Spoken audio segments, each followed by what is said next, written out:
So we're gonna do the last step on our op art drawing, which is to attach all of our floating objects. Remember, you have to have at least 3. I think it looks better with 5. There's the bell.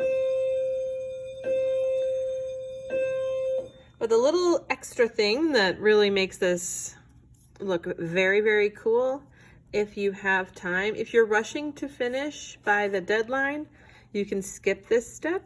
But if you have the time, I'd really like you to do it. And that is to take your larger shapes, like this one, maybe this one, and give them a little bit of a dimensional bump with a little cardboard piece on the back. And then you glue that down. And it looks really cool because it creates an actual shadow and it looks like they're popping out from the surface. So the way you do that is really easy. You just take your shape. So I have this one that I need to do still. And you put it on a piece of cardboard and you simply trace it. You would probably want to use a pencil, but I'm going to use a Sharpie just so you can see what I'm doing. But you're just going to trace around your shape.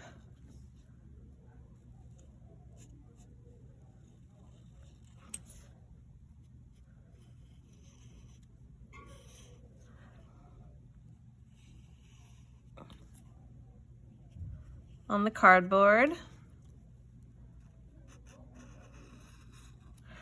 And so there's my shape. But you'll notice here, you can see that the cardboard is a little tiny bit smaller than the actual paper. So there's the paper overhangs a little bit. And that's intentional because you don't want the raggedy edge of the cardboard showing. Okay, so you cut your cardboard shape a little bit smaller. So here's my outline. And now I'm just going to go ahead and take my scissors and I'm going to intentionally cut smaller, a little bit smaller than my outline. So I'm just cutting a little bit inside the outline that I drew.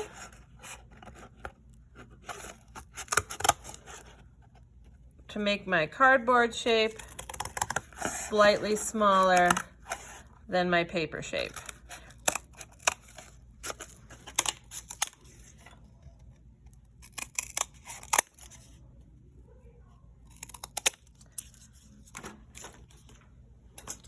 So there's my cardboard version.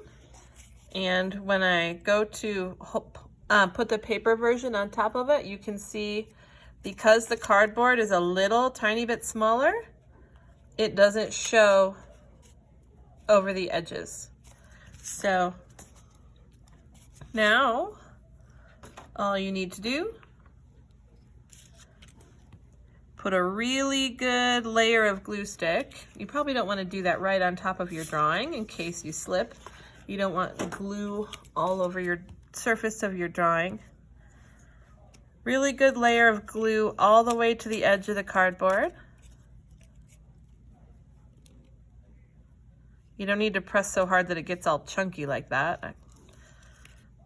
But nice layer of glue stick. And then go ahead and stick your paper shape right on top. And then what I would suggest doing is turn it over. You've got a little bit of wiggle room before the glue dries to like adjust it and scooch it over if you need to. But then just put some pressure on it for, I don't know, 10, 20 seconds to make sure it really sticks down there nicely.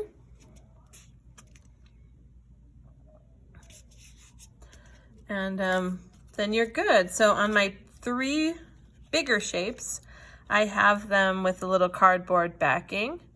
And then my smaller shapes are just gonna be flat.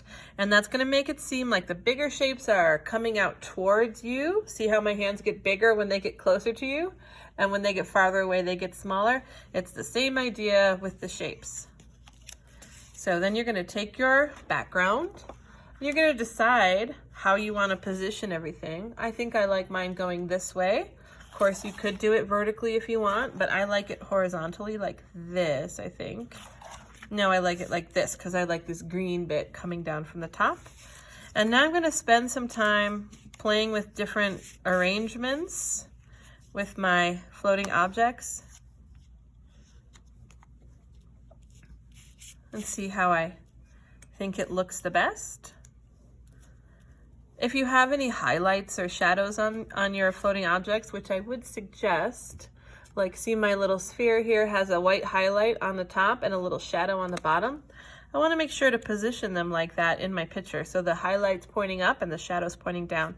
This one here also has a light yellow and then darker green on the bottom. So the light I'm going to position facing up and the dark pointing down. Okay.